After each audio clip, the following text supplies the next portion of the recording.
हस्तिनापुर लौट करके आए। हस्तिनापुर में यज्ञ आरंभ हो गया।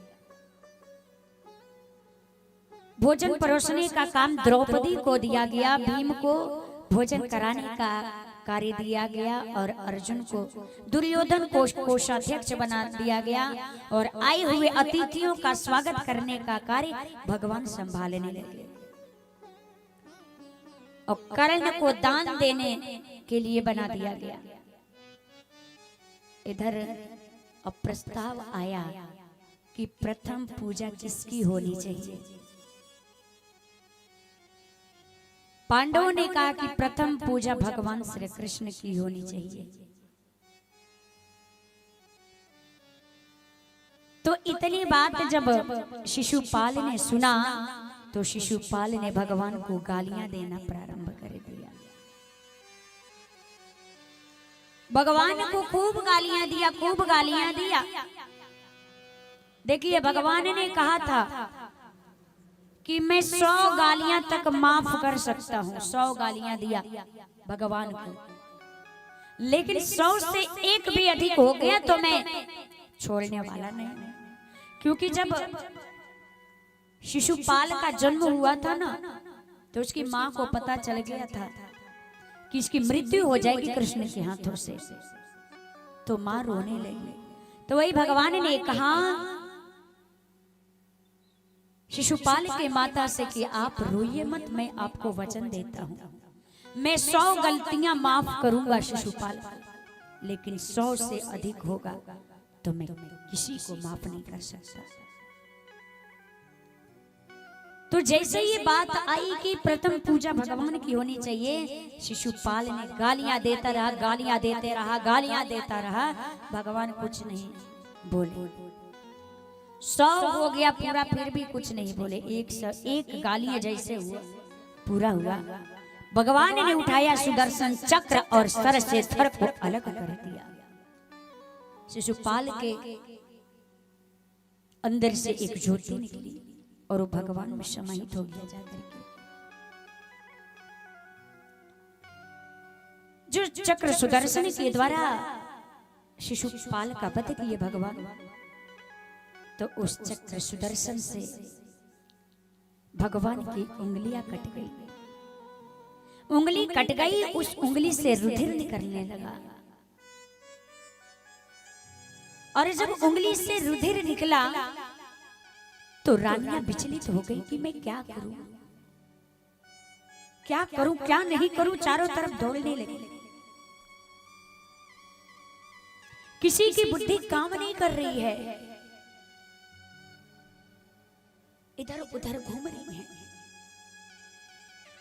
विचलित हो गई एकदम से रानियां।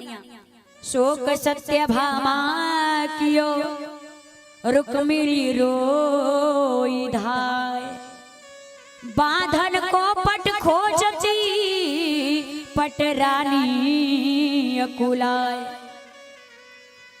तब लगी देवी द्रौपदी जो देखे यदुवीर, अंगुरी बांधन को तुरंत चीरो अपनी चीर। रानियां विचलित है, लेकिन वहीं खड़ी थी द्रौपदी। बहन की नजर पड़ी कि आज मेरे भाई के हाथ की उंगली कट गई है और किसी को कुछ दिखाई नहीं दे रहा है।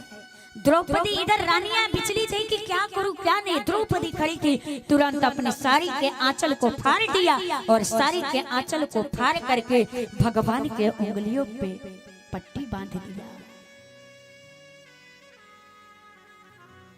भगवान कहते हैं कि अरे बहन, तुमने ये क्या किया?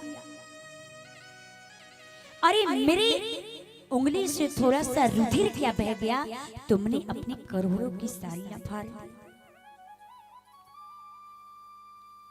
द्रौपदी कहती है कि अरे भैया, तुम अपने इस खून की तुलना इस साड़ी से करते हो जिसके रोम रोम में करोड़ों करोड़ों ब्रह्मांड पलता है। और वैसे भी भैया, इस साड़ी को मैंने नहीं फाड़ी है। मेरी क्या औकात है जो मैं इस साड़ी को फाड़ दूं? प्यारे घनश्याम यदि काम आवे आपके तो काढ़ दूं नसों को, ये तो रेशम के धागे हैं। धागे भी साधारण इनका कौन मोल है,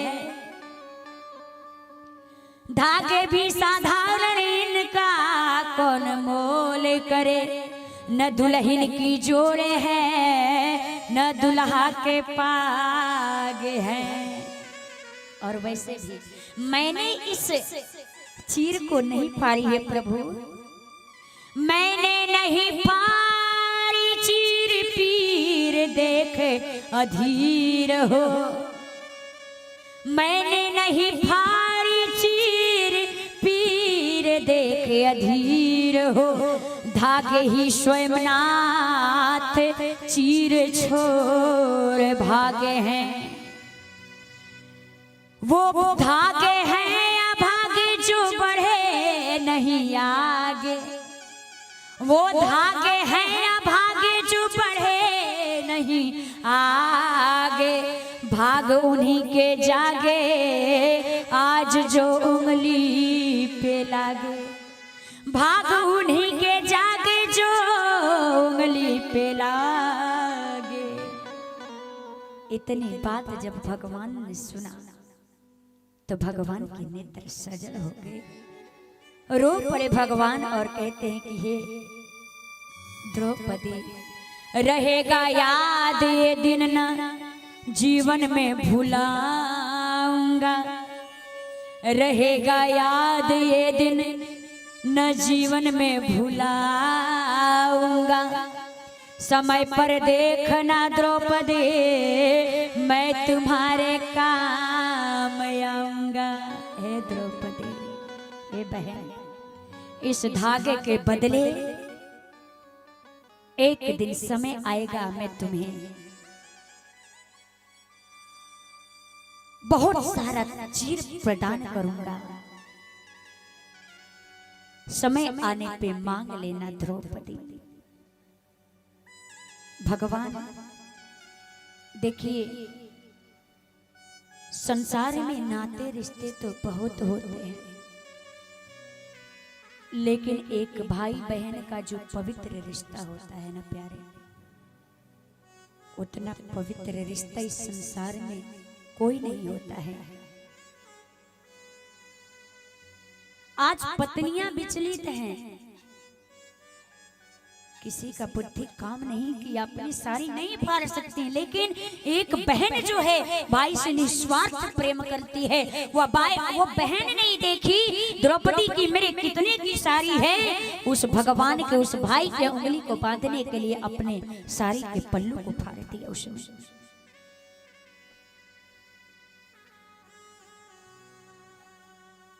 पांडवों के हस्तिनापुर छोड़ने के बाद उन्होंने